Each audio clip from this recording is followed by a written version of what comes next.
Assalamu alaikum wa rahmatullahi ta'ala wa barakatuh. Good evening, my esteemed colleague. Um, we are highly delighted to welcome each and every one of us to this all important webinar in which we're going to look at the issue of addiction as it affects our community and which way forward. I wouldn't want to bog you with any long, lengthy introduction because our time has been fast spent and we will want um, to utilize the time lost within the allotted initial time. I want to first of all apologize for the slight hitches. It is not uncommon for technology of this nature. But before we go into the real business of the day, I would want to congratulate our two esteemed eminent speakers. First, Dr. Alhassan for our brand new PhD holder who has been an accomplished academics. Want to use the opportunity to congratulate you formally and to pray to Almighty God to continue to elevate you to higher stations, which is the goal of any academics, the professorial cadre, inshallah. I also want to congratulate my sister who has just been appointed the head of Nigeria chapter of West African Postgraduate College. This is by no means a feat being achieved. Thank you, Dr. Hafsat, for this feat. And then every other person is welcome. So without much ado, I wouldn't want to preempt the speakers. There is no gainsaying the fact that the drug culture is fast taking over our community, our society. And if we don't do anything fast, we don't know where it will go. The statistics that we've been working on since 2017, I think is no longer tenable. People are now, a lot of speculations are on, it's no longer 14.4 million as it were. People are saying, or rather, a lot of figures are now going on on higher than what it has been in 2017. I do hope that our eminent speakers will tell us the latest. So whatever contribution we all have, it will go a long way in mitigating this monster that is fast taking over our society. So without much ado, I want to hand you over to my able secretary so that he can invite the first speaker or as it were. So you're welcome. Thank you. Over. Uh, Thank you very much, Okay. President. We'll be welcoming Dr. Mohammed Alhassan Usman Tanimu, who is a senior lecturer in the Department of Nursing Science, Islamic Universities, Uganda, and he'll be taking us through the main event, that's the empowering communities, breaking the chains of addiction through family education and support. After him, he'll be speaking for 30 minutes. After him will be Mm. pharmacist Dr. Hafsat Adesina, and after her will be Dr. Kareem, Yesir. The other two will be discussing the topic before we go to the question and answer session. Please, the speaker, kindly go ahead. Thank you. Okay, thank you. Assalamu alaikum warahmatullahi wabarakatuh, everyone. I thank you so much, our dear President, for the congratulatory messages. Today, we are going to be looking at empowering communities, breaking the chains of addiction through family education and support. Next slide, sir.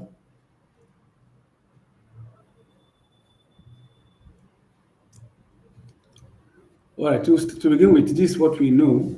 Addiction is a chronic relapsing brain disease, which is usually characterized by what compulsive engagement in a behavior, even when you know that that behavior is injurious to your health, injurious to people around you, injurious to your community and the society in general. And this can, of course, disrupt your relationship with people that you are staying with. Next slide, and reduce your quality of life. Next slide. And addiction also involves a loss of control over your behavior because whatever that you're addicted to would have taken over your brain, your ability of your brain to control itself, your ability to control yourself. Now, according to addiction experts, addiction is not merely a matter of what willpower. It's not when I want to quit, I'll quit. When I want to start, I start. No, or lack of self-control. It is a complex, condition which affects the brain chemistry. And once that chemistry is altered, then that ability for one naturally to control his or herself is gone. It could be addiction to substances, addiction to technology, addiction to gaming, and then other behavioral addictions. Once that chemistry, once once there is that interference with the brain chemistry, the ability to control oneself is gone. Next slide.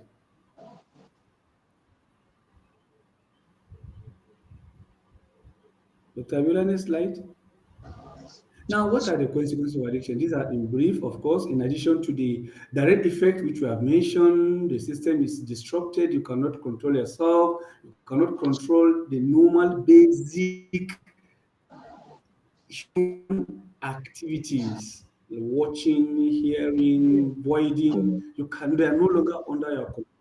Apart from that, there are other serious consequences when an individual is addicted to any of the forms of addictions we all know they will be affected. If the consequences could be at the individual level, it could be at the community level as a whole. We look at individual level. Let's the next slide. At individual level, you see, you are always the addicted individual is always aggressive, especially whenever he doesn't have Enjoy what to yourself. sustain the hello. Especially when he doesn't have what to sustain that addiction, he becomes very aggressive and can harm himself or others. The person gets intoxicated with alcohol, and driving, alcohol in particular, but there are other substances you can get addicted. Even the technology addiction. Some people drive while they are on their phone, and that can lead to harm to oneself or others. Injecting substances can cause infection at the injection site for those that do substances addiction. Next slide, sir.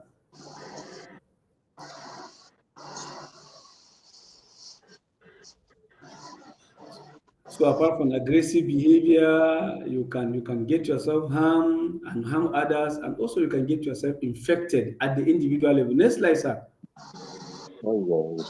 Yeah. Now at the family level also, because of the effect of the changes in the brain chemistry, the way and manner you interact with the family is going to be affected. There could be conflict between family members, and also the constant demand for money, if it is again addiction or behavior addiction, like substance addiction. Of course, there will be need for money to maintain whatever you are addicted to, and that will cause depletion of family finances and leading to family disagreements and conflict. Next. Other effects at the level of the family include, Dr. Abiola, next.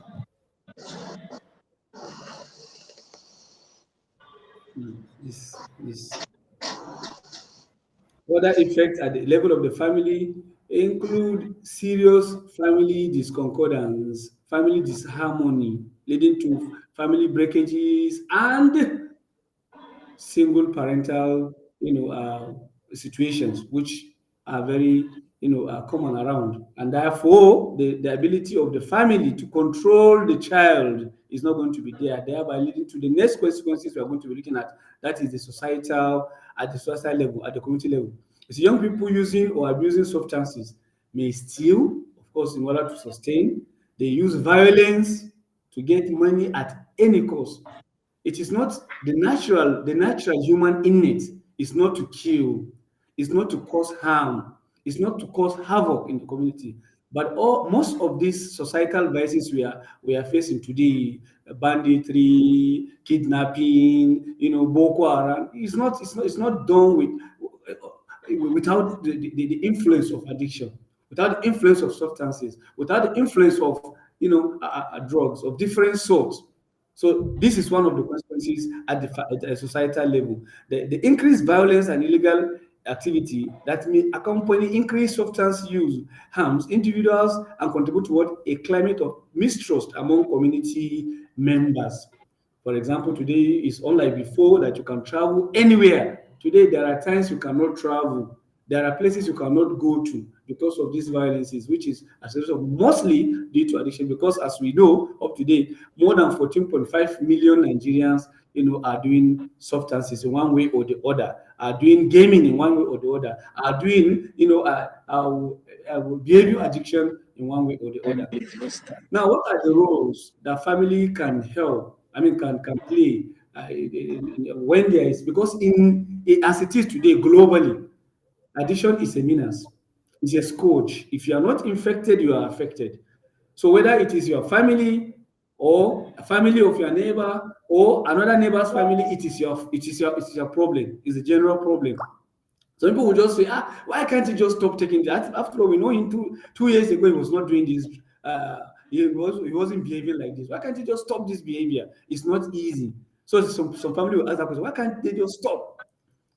However, addiction is not simply a matter of willpower. So it's not for him to stop. He cannot stop it on himself because the brain has already, like we have said, been affected. It's a chronic disease of the brain. So that ability for him to stop whenever he feels like his mother is lost. Addiction recovery is not a solo journey at all. This is something that has to be known. This is something that we must know. And the families play a pivotal role in fostering understanding and creating a supportive environment for their loved ones. That love is very, very important. Yet, many caregivers, that is the family members now, feel lost when it comes to addressing addiction relapse and how best to help. It is very important. It's more for you to create a supportive environment than to create a harm environment for an addict. Now, what are the misconceptions that we have about addiction, which is still present till date? One of the most common misconceptions about addiction is viewing it as a moral failing. You begin to blame the family from which the addict comes from. It is not. It's not they are doing. It's not they are doing. You can only control your child when it is within the home environment. What happens when he goes out? So it's not about the family. Okay. However, addiction is a chronic disease of the brain, much like diabetes or hypertension. So it's not about moral failing. Understanding this can change the way family, approach relapse. And this is very, very important because the moment the family understands that this scourge is not because of failure of you to parent your children or parent your kids positively, then there's going to be a support, and then that will lead to a reduction, if not complete solution to the scourge. This shift in perspective allows family to approach addiction with compassion rather than with judgment. You shouldn't be judgmental. They should not be judgmental. Relapse is not a sign of failure, like I've mentioned before. Somebody was doing drugs, and they suddenly and has been doing very well. They suddenly the condition get worse. It cannot be the problem of the person.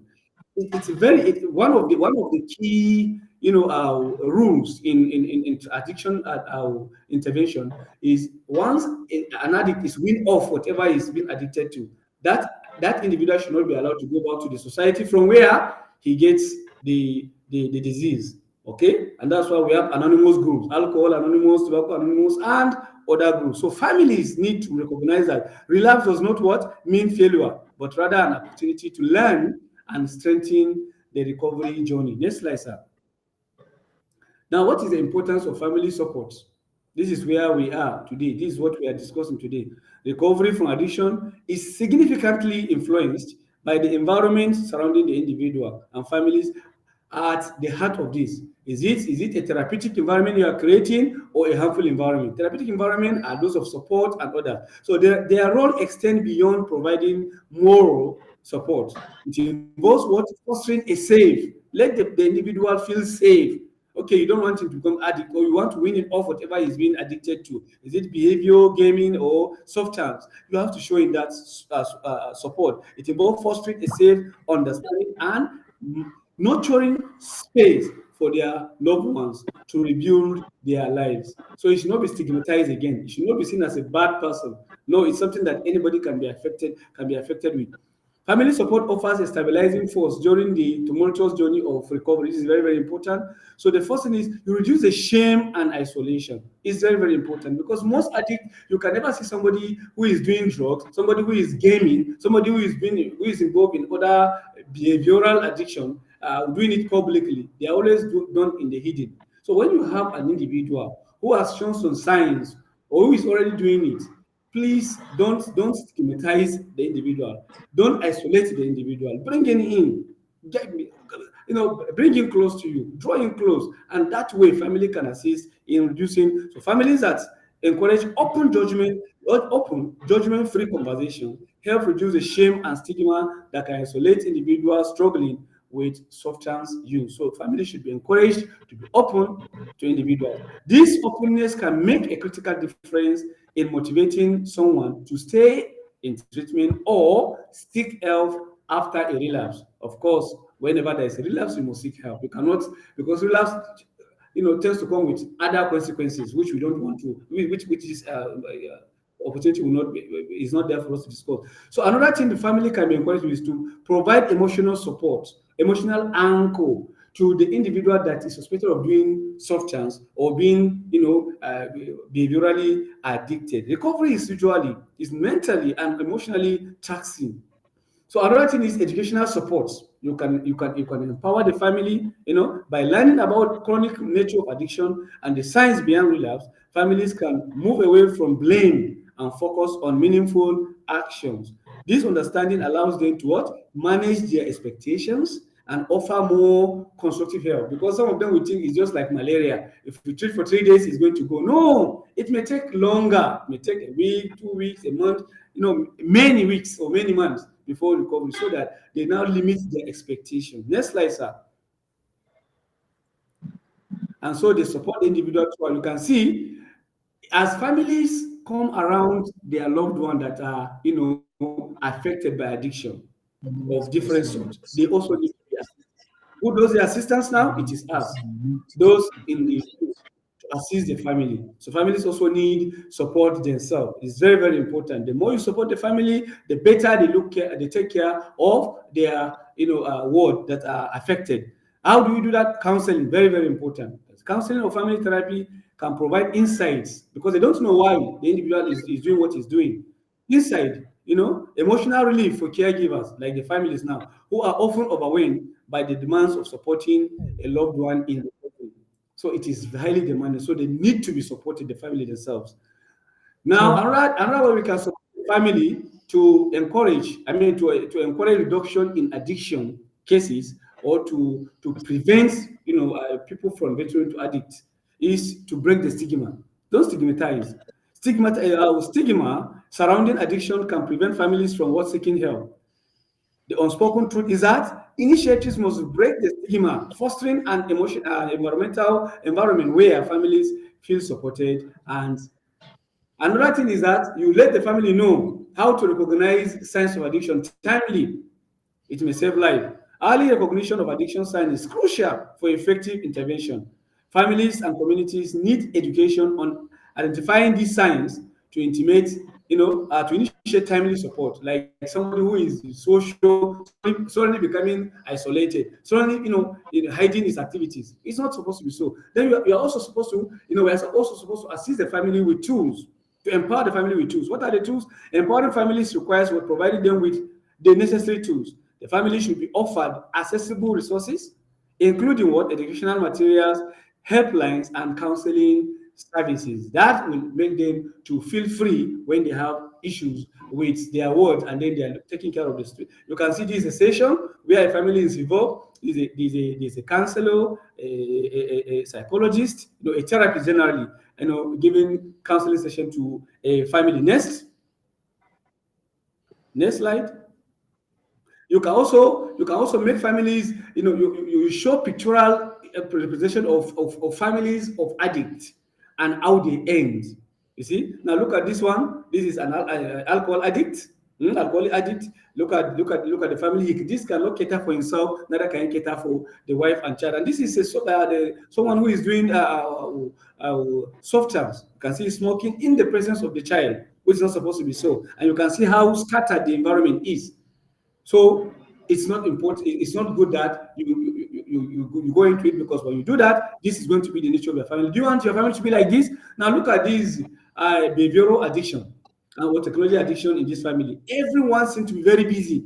The father is busy on the laptop. The mom is there on social media. The child, the boy is gaming, and then the daughter is also busy. So imagine an emergency happening in this family. What will happen? So these are some of the things we are supposed to empower the family to know the consequences of addiction.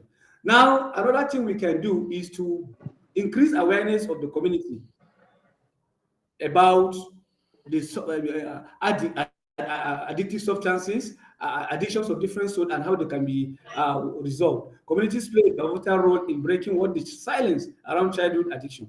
It's an established fact that awareness campaigns within communities can create a supportive network and encourage open conversations. When the community knows what is happening, they are. Now, another thing we can do is to strengthen parental skills. Yes, patience is a very, very important virtue in tending to somebody who is struggling with addiction. Equipping parents with skills to navigate conversations about addiction is crucial, because if you don't know how to navigate, around addiction, you could have the addict could explode, and that could lead to family disharmony. Then another thing is collaborating with schools. Of course, we know what you can do. We know a limitation as a family at home, what you can do to make sure that your child don't go towards addiction of any type. But how do you control when the child goes to school? So that's why collaboration is very, very important. Schools are crucial partners in early intervention. It is important fact that collaborative effort between schools and initiatives such as our own GHI can create a unified approach to recognizing and addressing childhood addiction. Next slide, sir. In conclusion, addictions affect the thinking. It's very, very important. We know the feelings. You cannot think well, you cannot feel well. You cannot perceive well, and physical functions of the individual addict, be it substance addiction, behavior addiction, technology addiction, whatever addiction you can think of. Different addiction types often lead to what? Different consequences in the individual, in the family, and in the community. Everybody can play a role in preventing substance use and other forms of addiction. Everybody. It's not the family alone, it's not the individual alone, it's not the hospital environment alone. The emirs, the OBAs, the OBs, the government must play a role in order to curb the menace of addiction. Motivating the family in particular and the community at large entails establishing what a good relationship, communicating clear messages. This is what happens if you do this. This is what happens if you do that. This is how the brain chemistry will be affected, and this is how the behavior of your child is going to be, from there on. So what do you need to do? Do this, do that, do that. Very, very important. So establishing a good relationship, communicating clear messages, encouraging participation, and avoiding prejudice is very, very important.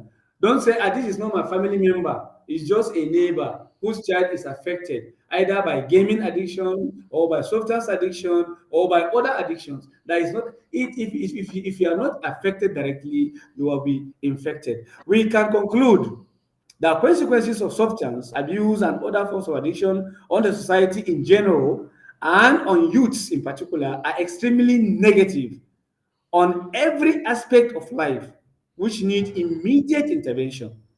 Collaborative effort of all stakeholders is needed, as no one alone can control the menace of addiction. Thank you for listening, and Jazakallah khair. Assalamu alaikum warahmatullahi wabarakatuh.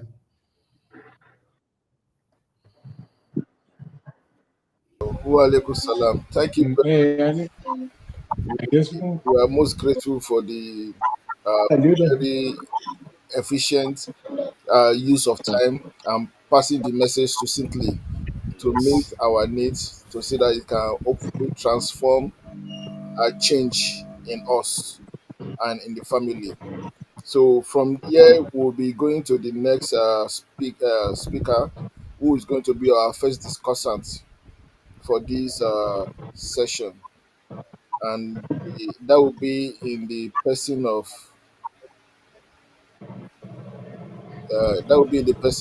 pharmacist Dr. Hafsat Adesina.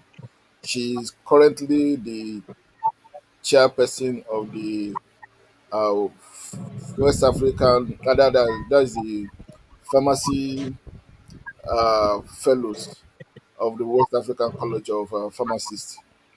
She is one of our member in our scientific board, and she has played several roles in educating on addiction prevention activities as well.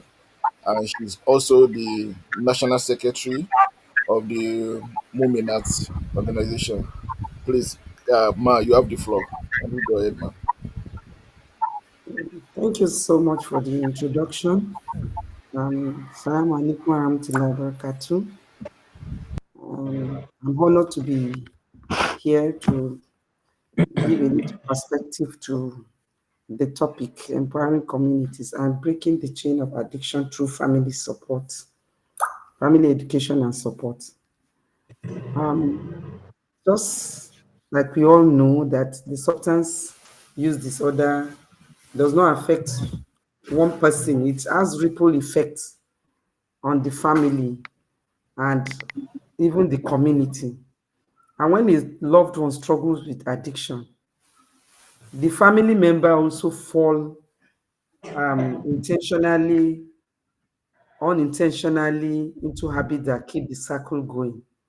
Just like Dr. Tanimu, the last speaker, said, if you are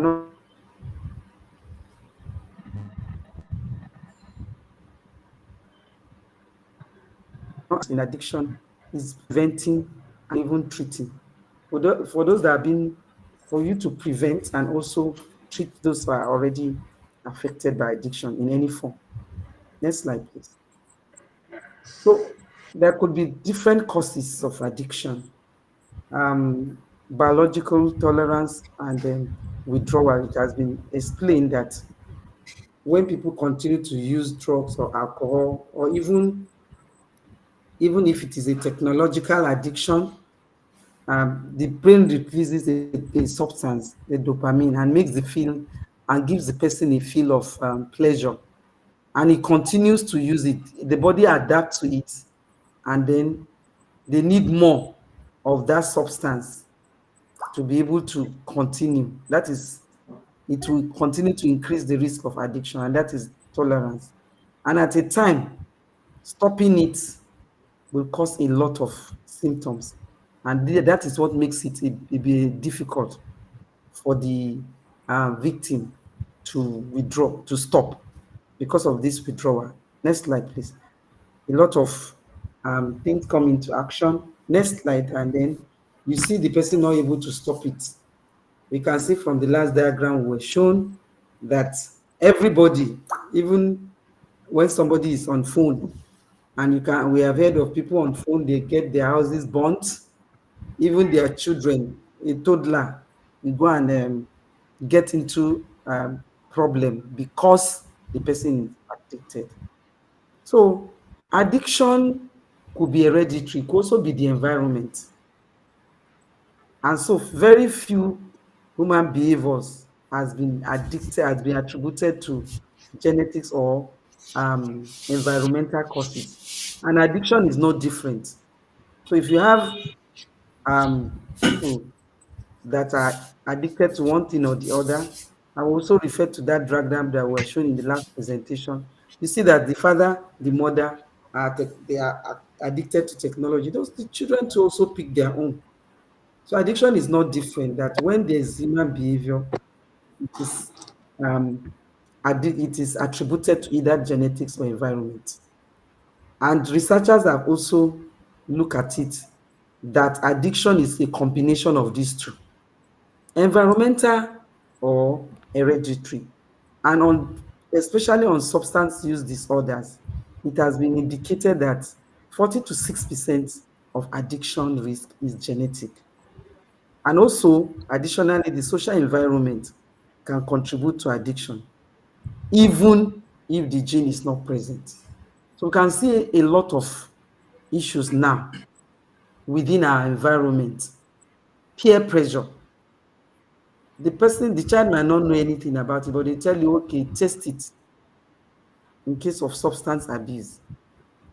And then even technology, a lot of things now, these children use it, and it's fair. You see a child come here, mommy, buy me laptop. There's nothing other than peer pressure. Somebody is telling him you can make a lot of money through Yahoo and all the rest. So what are the impacts of addiction on families? We've had some of it being mentioned by the last speaker, so I'll just brushing through this. So it affects more than just the person struggling with addiction, with substance abuse, in the case of substance abuse and even addiction. It's not only that person that is in it. The family, the community, everybody is affected. And you can see that when it comes to coping, especially when you talk about substance abuse disorders, there's an unhealthy coping mechanism, and it involves all the family. So it is not only the person. And when it even comes to counseling, the siblings, the parents, and children should also attend therapy and support group so that it can help them in that circle. Next slide, please. What are the family roles in addiction? The addicts. These are the central figure. This is the person whose behavior impacts in all other family dynamics. So we have the caretaker.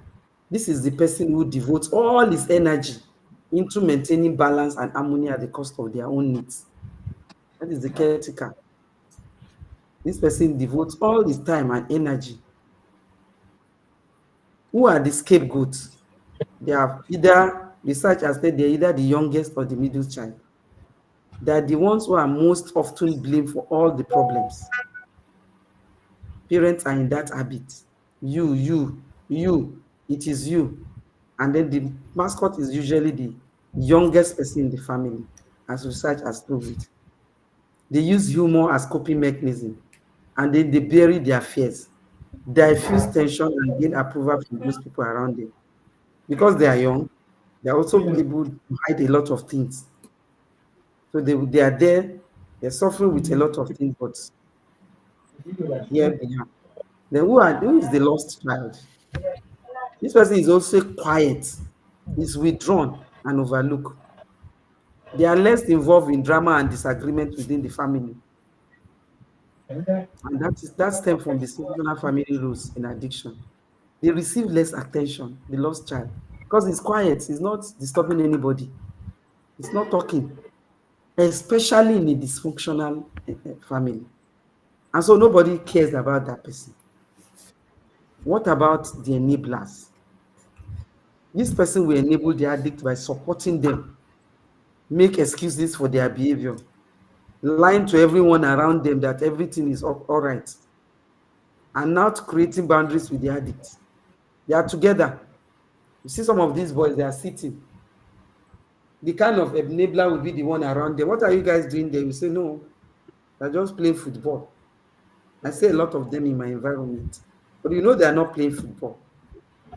That football is just for them to make sure that there's nothing. And that person, the enabler, is there trying to lie and cover up everything. The hero is the perfectionist. This was they strive to perfect all things in order to compensate for the family issues. When they said this, he said, no, this is how it is, and this is how it's up be done. Next slide, please.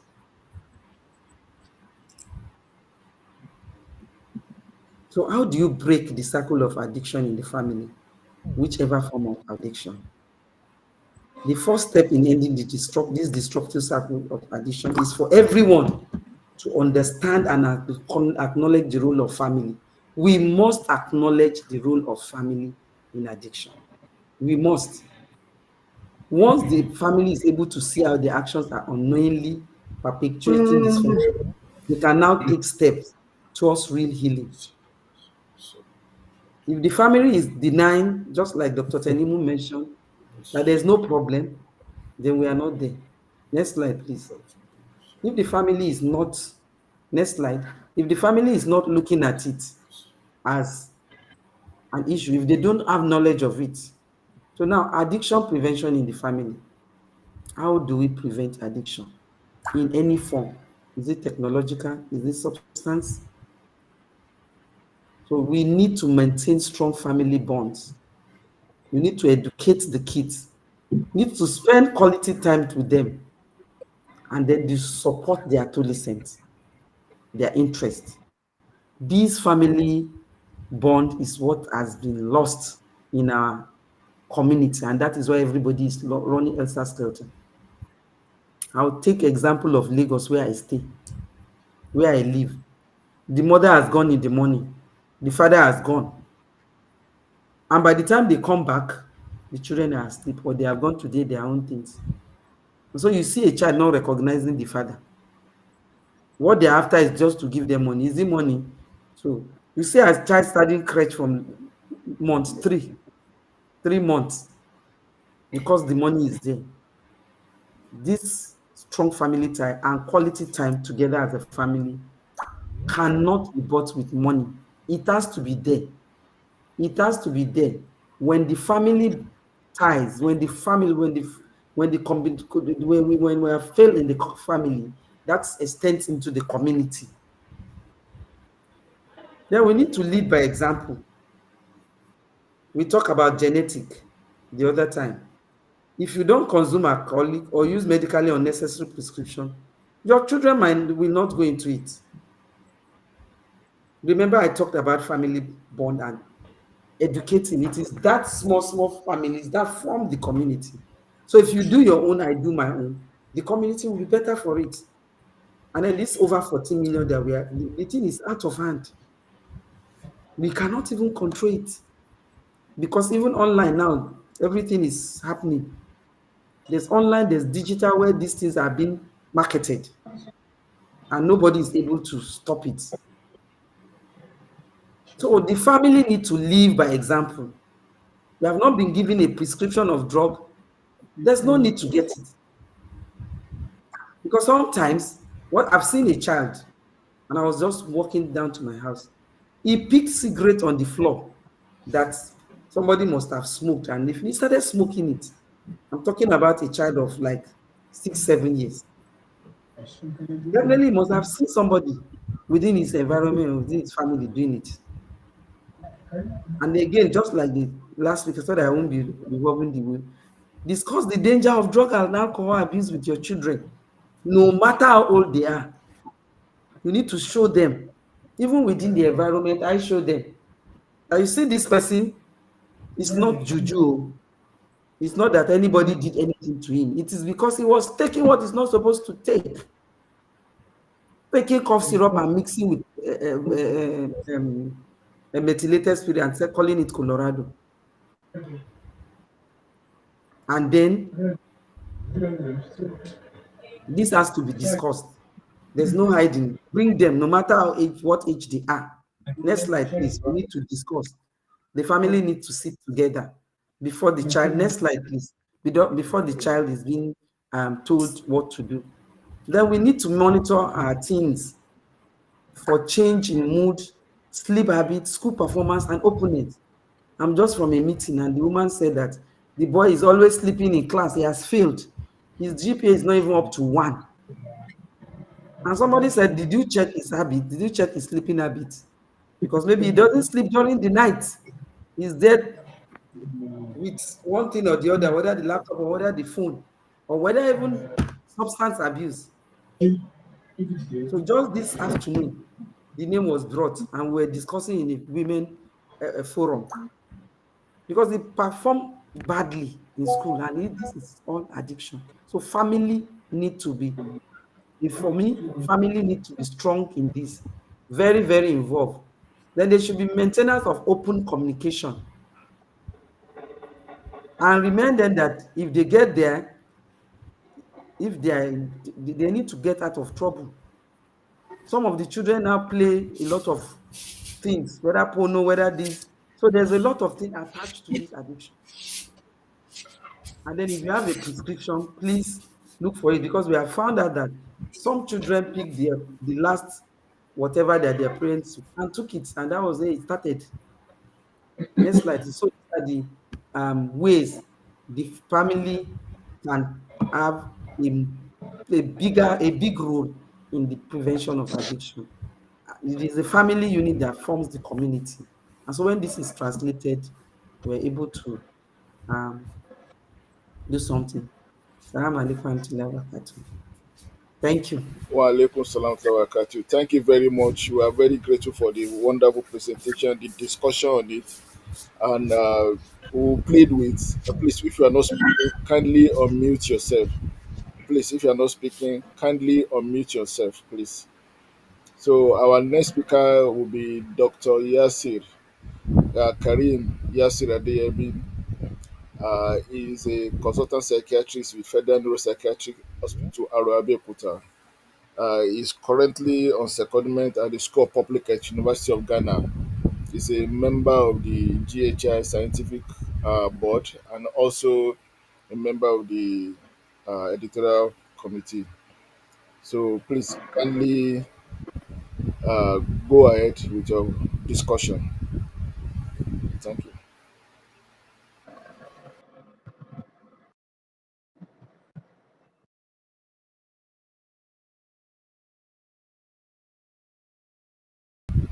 Please kindly unmute yourself and continue the presentation. And then is he also of the University of Ghana? Yeah, yes, he is.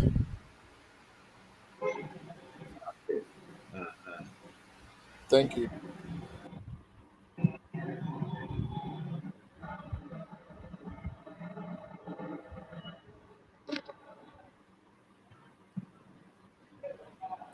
Okay, assalamu alaikum warahmatullahi.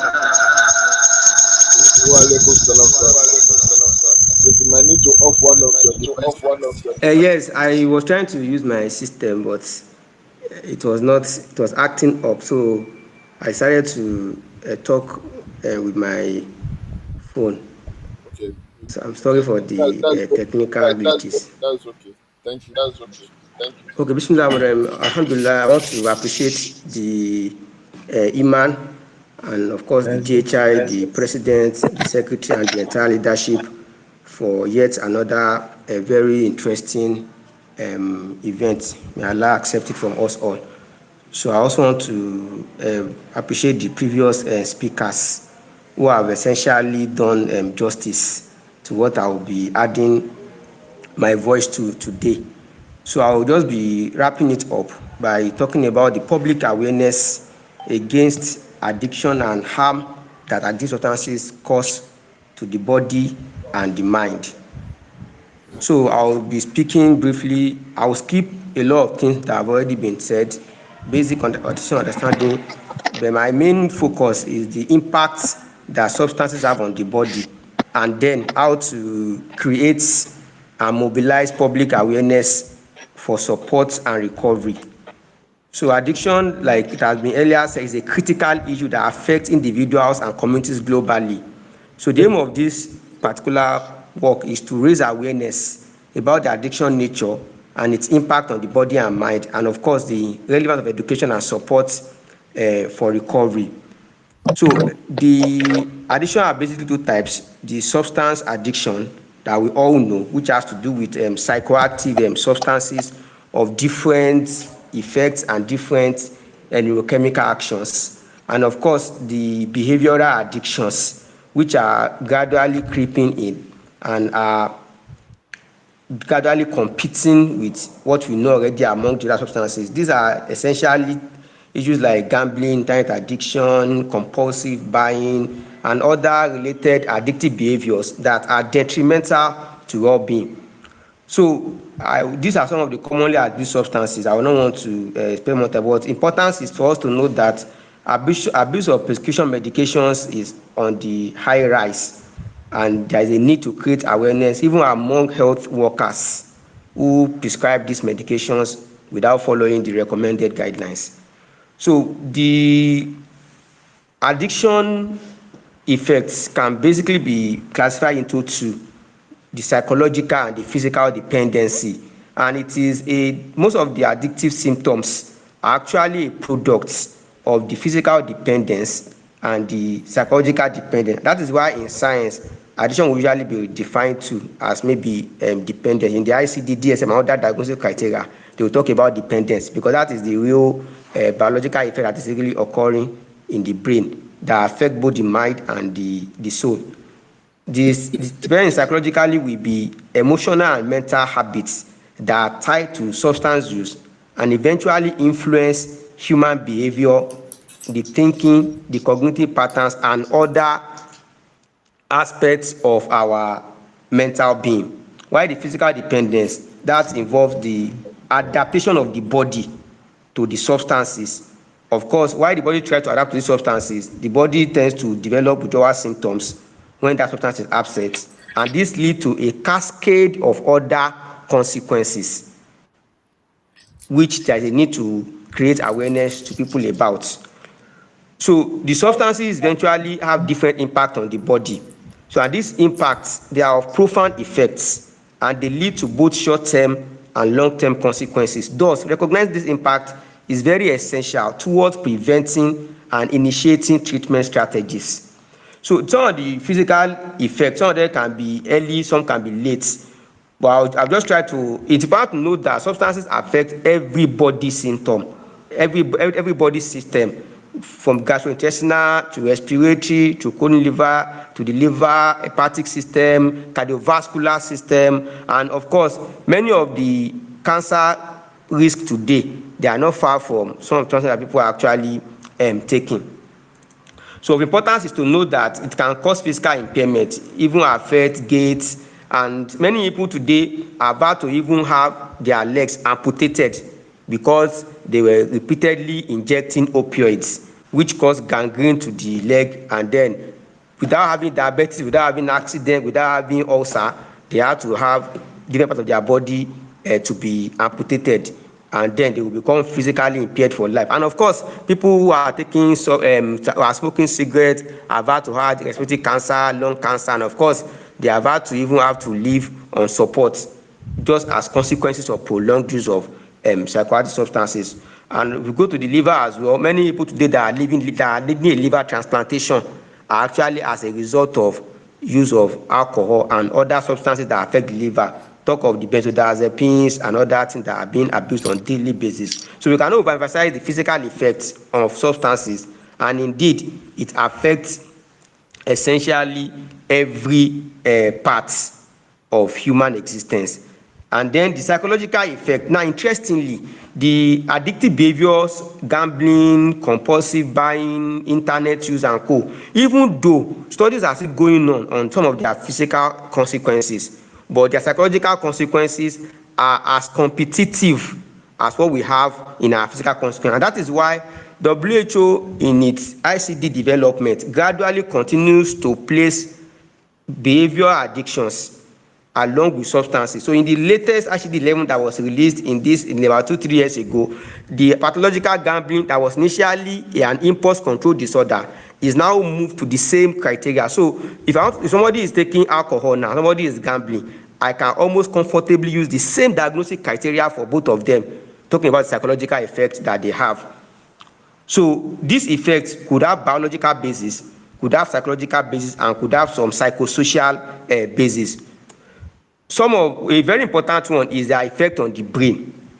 The cognitive impairment of substances is both a psychological effect and also a physical effect. Physical in the sense that they are not able to take good decisions. Many people that have accidents today, they are not far from people are taking. So that's why in developed countries you have to take an alcohol birth ratio to know somebody can actually drive or not. So, and of course, because cognitive impairment, what the eventually result is actually brain damage, and this has effects on their decision-making process, leading to risky behaviors and taking poor choices, and also effect on the memory. Many of the student performance today that are being affected in our higher institutions, a lot of them are actually not far from use of substances, and of course, emotional regulation that leads to mood swing and even behavioral impairment. And in the consequences, that can even now lead to full-blown mental disorders. And that is why one of the main diagnostic domain in mental health today is what they call dual diagnosis. Initially, dual diagnosis used to refer to when you have people who have multiple diagnoses, and it became more pronounced when substance use became a problem. So it will be defined to most times now as the presence of a diagnosed mental illness along with a substance use, and most often than not, even though the relationship between substance use and mental disorder is a chicken and egg hypothesis, but studies have shown that most often than not, people usually start substances first and then they develop mental illnesses at it. So it could be a co-occurring disorder in which both of them occur together, like having depression, anxiety, and PTSD, that complicate the diagnosis of substance use. And sometimes even the treatment of substance use itself could also create some other complications. And what does it cause for? It calls for a need for integrated care. So when somebody is having any substance use disorder, we have to look very closely for associated mental disorder that could either be comorbidity or even be a consequence of that substance use. So the having schizophrenia, depression, PTSD alone should caution somebody against taking psychoactive substances. Then the behavioral issue and social impact. You will agree with me today that many of our relationship problems that people are having today, you cannot draw many of them away from addictive behaviors. If we do not talk about substances, many families today are broken because the man wakes up in the morning, he picks up his phone, he doesn't become responsible, and many parents today are struggling to manage their children because of these different kinds of gambling, internet disorder that they are managing with, and these are significant impacts on father to mother relationship, home building, and of course the family is the unit of the community. It's affecting the community, and of course it's escalating to the nation at large. And similarly, we also have some of these effects on the workplace challenges. Many people today are negatively impacting their work performance, which can lead to job loss and even reduce productivity, and this eventually even reduce the national GDP. So in some countries today, they are using addiction to push for revolution in our laws so that we can, because the active population of the community are those who are actively addicted to both substances and addictive behaviors. And of course, it can lead to social problems like social isolation and even withdrawal from support and networking. So it's important to raise public awareness about addiction, which is very crucial for both prevention of addiction and reducing stigma. This will start from education and launching community initiatives that can actually play a very significant role in informing and engaging the public. Some of the modalities include: one, education. Education cannot be overemphasized because it plays a vital role in both understanding addiction and its risk.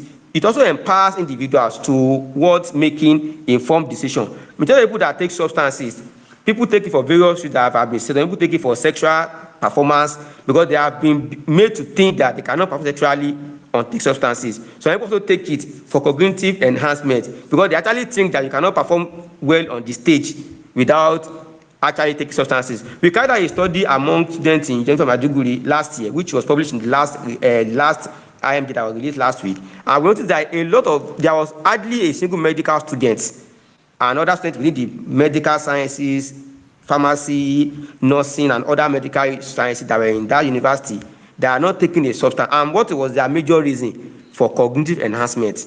So they need education to know that you can actually become who can be in life without enhancing your cognition with substances. So, and of course, to raise community awareness, starting from our local areas, our community, our family, and so that people can identify substance early, know the signs of addiction, and then create a supportive environment to those who are addicted, and to build support system that can help individuals affected by addiction. And with this way, community can provide essential resources and often encourage others. Community programs and initiatives are very important because they can function both in prevention and even as intervention programs. So if I want to organize workshops like we are doing now that can make valuable information available to individuals to understand addiction and the impact. And of course, counseling and support have been well said by the previous speakers, and also creating outreach initiatives so as to raise awareness and connect individuals with necessary resources and support systems. Yes, we cannot forget the role of the media and technology. This media and technology are very important because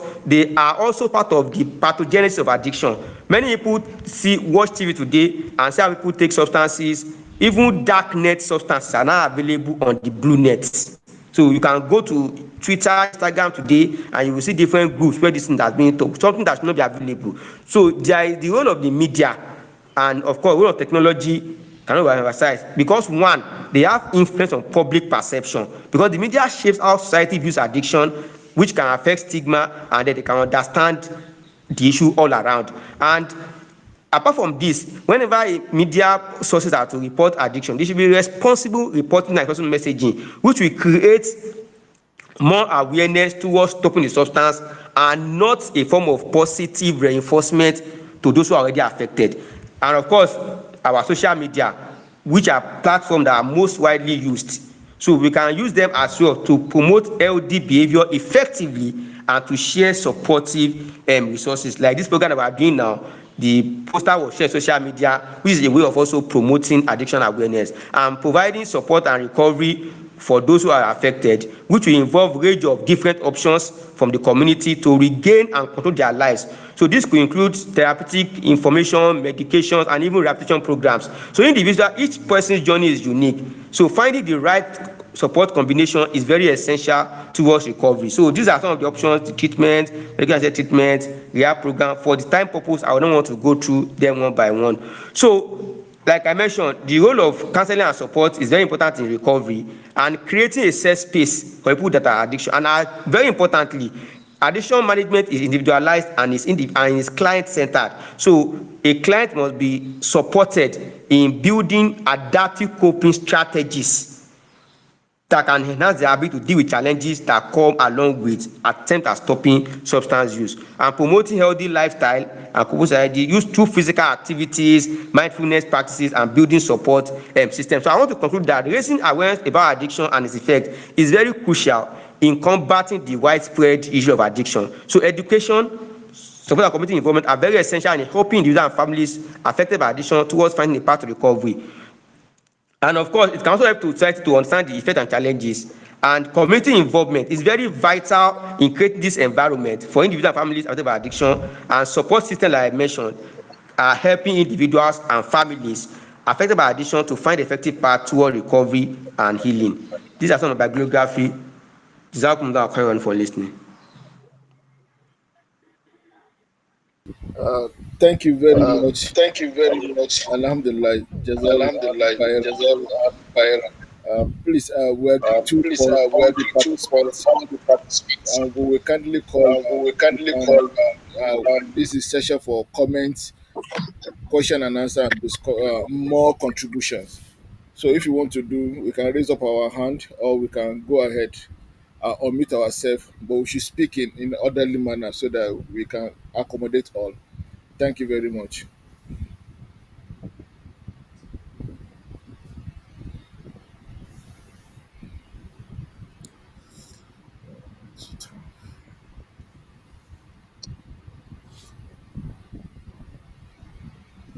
So if you have comment, please kindly let's unmute and do that.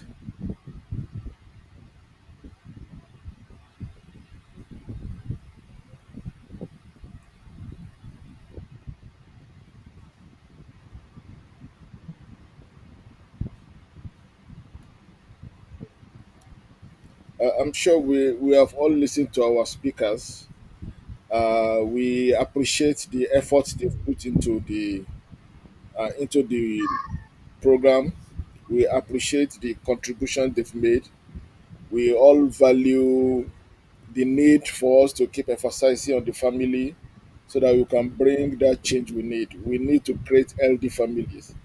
And we are grateful that we have competent people among ourselves, and there are other more competent people among ourselves too, which we will call on ourselves to continue this type of capacity building, community enlightenment, and doing more to roll back, to reduce the presence of addiction, all form of it, whether it is drug, alcohol, behavioral addiction, pornographic addiction, other behavioral addiction, technological addictions, all of them put together, that we'll try to see that we do our best to see that we contribute our quota to bring more to our, because we know the more we succeeded in fighting addiction, the more we're able to reduce about one third, about 33% plus, what causes violence, what causes harm, what causes destruction in the community.